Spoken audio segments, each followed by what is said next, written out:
Bonne année tout le monde, bienvenue dans mon champ expérimental en ce 3 janvier 2026.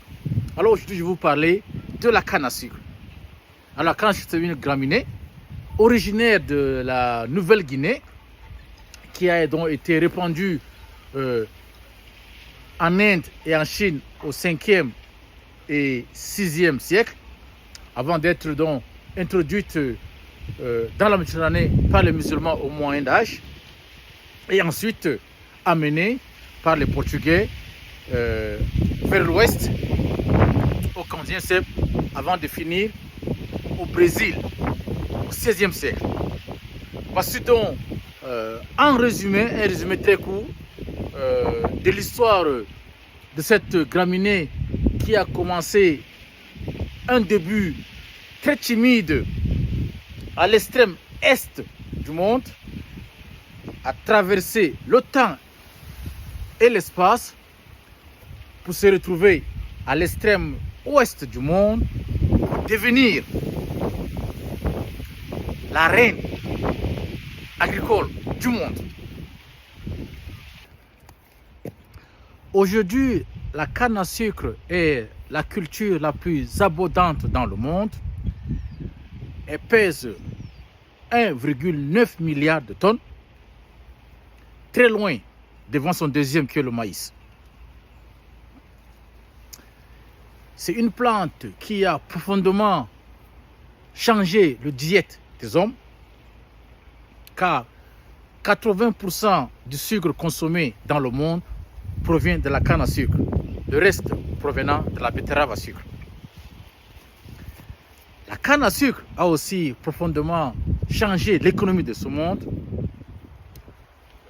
créant plus de 800 000 emplois au Brésil, plus de 50 millions en Inde, plus de 1 million en Thaïlande, pour ne citer que cela.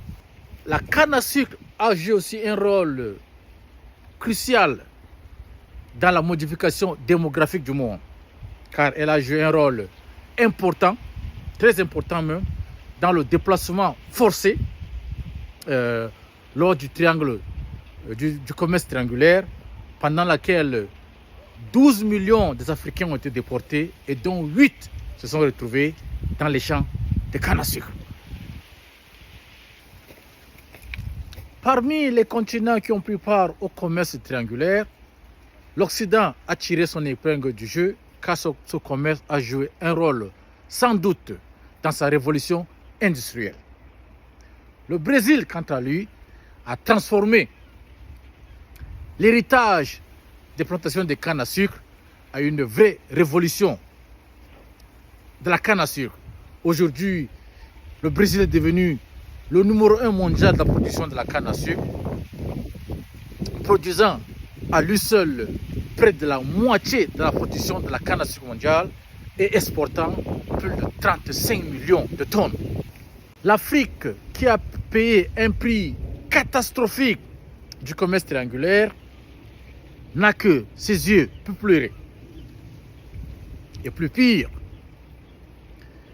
l'Afrique saigne économiquement depuis des décennies, car l'Afrique importe du sucre en provenance du Brésil et de l'Inde à un taux équivalent à 15 millions de tonnes par an. L'Afrique aujourd'hui produit très peu de canne à sucre et donc très peu de sucre.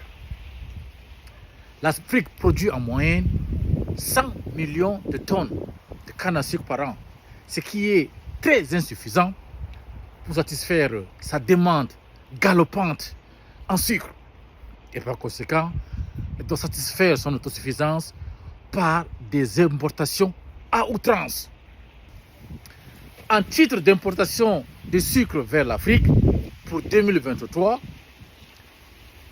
l'Égypte en a importé pour 1,5 milliard de sucre brut. L'Algérie en a importé pour 1 milliard de dollars de sucre brut. Le Maroc pour près de 900 millions. L'Éthiopie pour 700 millions de sucre brut. L'Angola, 700 000 de sucre brut. La RDC, près de 200 millions de sucre brut. La Côte d'Ivoire, près de 180 millions de sucre brut.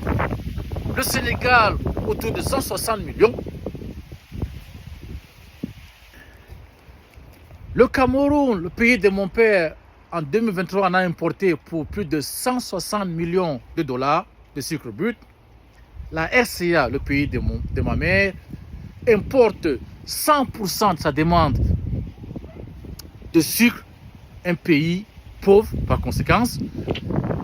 Le Nigeria, le numéro 1 économique d'Afrique, importe plus de 97% de sa demande en sucre. En 2023, on a importé pour plus de 700 millions de dollars. L'Afrique du Sud, qui était autrefois autosuffisant en canne à sucre, a vu ses importations en sucre passer en 2024 de 35 000 tonnes à plus de 150 000 tonnes en 2025. Aucun pays presque en Afrique n'est net exportateur de canne à sucre, à l'exception de l'Eswatini et du Malawi, deux petits pays enclavés qui ont produit respectivement 5,7 et 3,1 millions de tonnes en 2023. Cette canne à sucre que je tiens vient potentiellement du Malawi. L'Égypte, pays désertique, numéro 2 africain et numéro 10 mondial des importations de sucre en 2024, pourra devenir autosuffisant en sucre en 2026 grâce à une augmentation massive de la production du sucre de betterave. La canne à sucre est une plante magique, comme j'aime l'appeler. Elle est extrêmement résiliente car capable de s'adapter à une large gamme de conditions environnementales, là où beaucoup de plantes ne seront pas poussées. D'ailleurs, l'Égypte, qui est un pays sec et désertique, en 2021 a produit 12 millions de tonnes de canne à sucre. Son voisin, le Soudan, qui est aussi un pays sec et désertique, a produit en 2021 6 millions de tonnes de canne à sucre. Là où un pays comme le Cameroun n'a pas pu faire 3 millions de tonnes de canne à sucre. Au passage, voici une plante de canne à sucre que j'ai mise au sol ici en juillet. Malheureusement, le gel est passé. Elle a totalement vitrifié. Le froid, pour moi, est le plus grand ennemi aux plantes que la chaleur.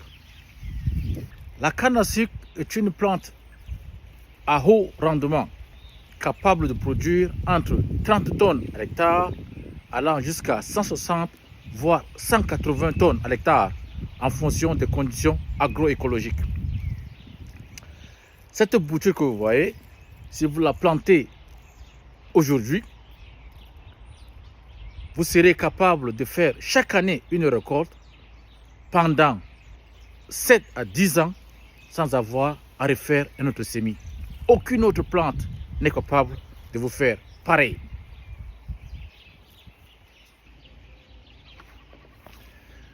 L'Afrique a des amples conditions idéales pour la production de la canne à sucre. Une partie très vaste de l'Afrique se trouve dans la ceinture de la canne à sucre. D'ailleurs, si vous tracez une ligne partant du Brésil, le numéro 1 mondial de la production de la canne à sucre, elle va traverser l'Afrique et se loger en Inde, le deuxième producteur mondial de la canne à sucre. La canne à sucre ne produit pas seulement du sucre, elle produit aussi de l'éthanol. La plus grande production de l'éthanol à base de la canne à sucre se trouve au Brésil, qui est le deuxième producteur mondial de l'éthanol après les États-Unis qui produisent l'éthanol à base du maïs, l'éthanol au Brésil pèse 44% de la consommation pétrolière des véhicules légers. C'est énorme. Et lorsque vous considérez que la production du pétrole des pays africains en particulier et du monde en général est en baisse, l'éthanol à partir de la canne à sucre est une alternative non négligeable pour les Africains. La canne à sucre ne produit pas aussi que de l'éthanol. La biomasse de la canne à sucre contribue à plus de 20% du mix électrique de l'île Maurice et contribue à près de 15% de l'électricité à l'île de la Réunion. Sur cette base-là, on peut conclure que la biomasse de la canne à sucre est une alternative non négligeable à l'électrification de l'Afrique. Je vais me permettre de m'adresser à l'Union africaine et au numéro 1 des États africains. En 2015, l'Union africaine a lancé l'agenda africain de 2063, un plan visionnaire et ambitieux pour la transformation de l'Afrique. L'un des objectifs majeurs de cet agenda est la modernisation de l'agriculture pour accroître la production et la productivité. 10 ans après le lancement de cet agenda, la faim est en pleine croissance en Afrique. Les importations alimentaires sont en pleine croissance en Afrique. Les importations du sucre n'ont jamais atteint un record aussi élevé. 2063, c'est dans 37 ans aujourd'hui. Et les défis ne font que s'accroître. Depuis 2015, il y a eu le Covid, il y a la guerre en Ukraine, il y a des conflits ci et là. Quelles stratégies ont été mises en place pour pouvoir atteindre ces objectifs? J'ai suivi plusieurs discours des numéros 1 des pays africains le 31 décembre 2025 à leur peuple. Dans plusieurs de ces discours, l'agriculture est à peine mentionnée. J'ai eu l'opportunité de traverser l'Afrique du nord au sud, de l'est à l'ouest. Et pour dire le moindre, l'agriculture africaine doit être revue profondément si les objectifs du calendrier 2063 doivent être atteints. Si l'Afrique ne peut pas asseoir son autosuffisance en sucre avec une plante qui peut pousser presque partout en Afrique, qui ne nécessite qu'un seul semis tous les 7 ou 10 ans et qui vous donne un rendement moyen de 80 tonnes à l'hectare, alors l'Afrique ne pourra pas atteindre son autosuffisance en maïs. L'Afrique ne pourra pas atteindre son autosuffisance en manioc. L'Afrique ne pourra pas atteindre son autosuffisance d'ici 2063 avec le riz. L'Afrique ne pourra pas atteindre son autosuffisance en sorgho d'ici 2063. Une situation que l'Afrique ne peut pas se permettre, sachant que d'ici là, la population africaine aura presque doublé.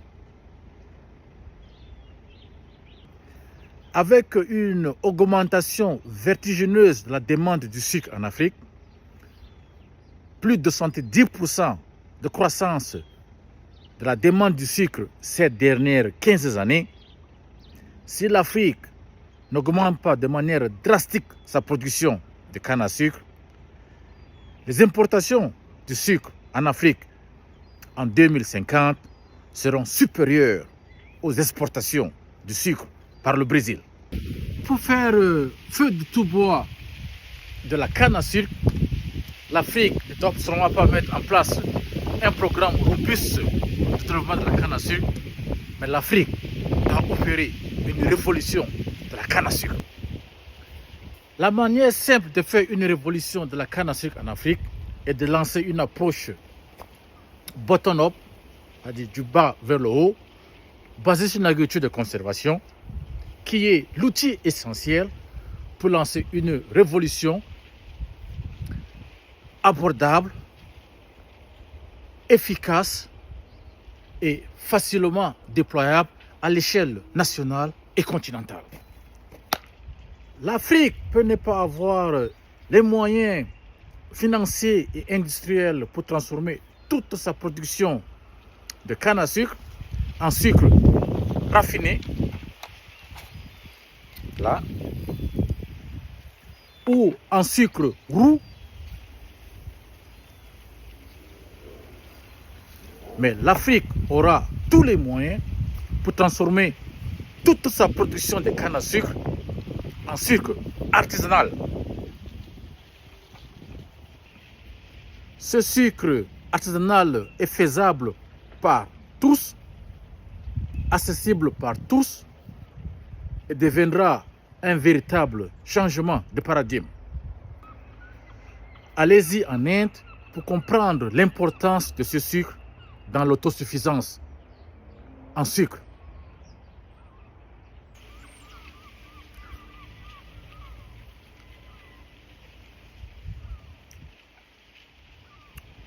J'appelle l'Union africaine et les numéros 1 des États africains de mettre en œuvre cette approche agricole holistique qui permettra à l'Afrique de redevenir un acteur clé dans la production de la canne à sucre et aussi de prendre sa vengeance sur une plante qui l'a fait beaucoup mal. Je dis bien redevenir un acteur clé dans la production de la canne à sucre, car l'histoire retiendra que en 1226, le roi Henri III d'Angleterre avait demandé au maire de Winchester de lui procurer 1,5 kg du précieux sucre d'Égypte, cette substance rare qui coûterait dans le temps l'équivalent de 450 $ de nos jours. Et si l'Union africaine et les numéros 1 des États d'Afrique ne savent pas comment s'y prendre pour mettre en place une approche holistique pour la révolution de la canne à sucre, maintenant ils le savent, je réponds présent. Si Ho Chi Minh, qui n'était qu'un assistant de cuisine en 1920 en France, est rentré au Vietnam et a su inspirer son peuple pour mener le combat de sa libération, face à une telle réalisation, prétendre mener le combat de la révolution de la canne à sucre en Afrique n'est qu'un jeu d'enfant. La promotion de la révolution de la canne à sucre en Afrique est un combat dont j'ai pris sur moi. Pas seulement dans ma tête, mais je l'ai aussi matérialisé sur moi. Là.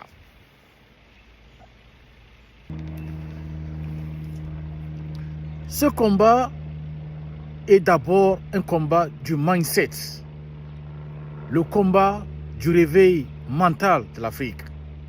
Car le facteur limitant à l'essor de l'agriculture africaine, il n'est pas financier, il n'est pas agroécologique, il n'est pas climatique, il est essentiellement mental. Lorsque vous voyez qu'un pays comme l'Égypte, qui importait jusqu'en 2023 1,5 milliard de dollars de canne à sucre et qu'ils prétendent qu'en 2026, ils deviendront autosuffisants en sucre, pendant qu'un pays comme le Cameroun, qui est un pays qui est assis dans une zone idéale pour la production du canne à sucre, se félicite d'avoir rassuré les importations de sucre pour 2026. Entre les deux, la différence est fondamentalement mentale.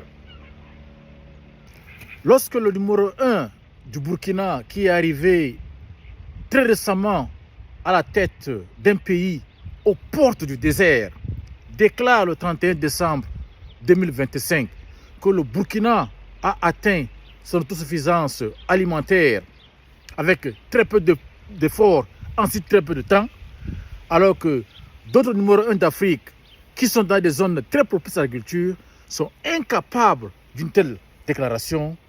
La différence entre les deux, c'est une question de mansuétude agricole.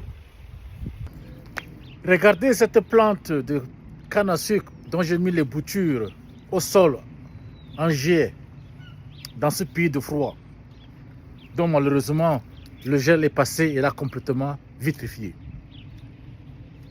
Je recommencerai le process car dans ma tête, j'ai déjà validé que avec l'arrivée du changement climatique, d'ici dans un futur très proche, une partie très importante de ce champ sera couverte par la canne à sucre.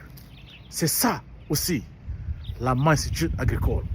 Pour l'efficacité et la réussite de ce combat pour le réveil agricole essentiel pour la révolution de la canne à sucre en Afrique, toute personne ou institution désireuse d'apporter sa contribution d'une manière ou d'une autre sera la bienvenue.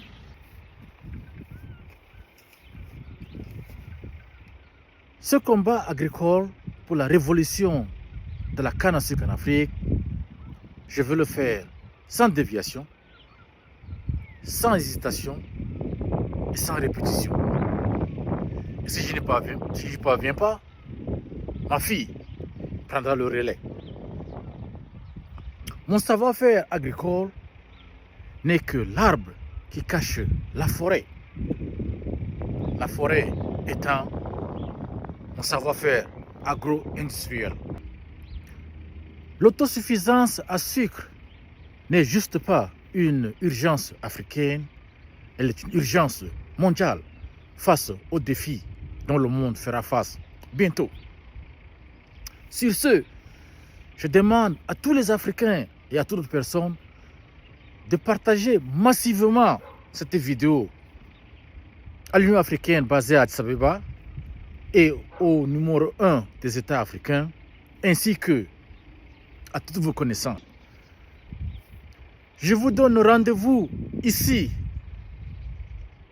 les jours et les semaines qui arrivent pour partager avec vous les pistes potentielles d'une révolution de la culture de la canne à sucre au Cameroun et en RCA.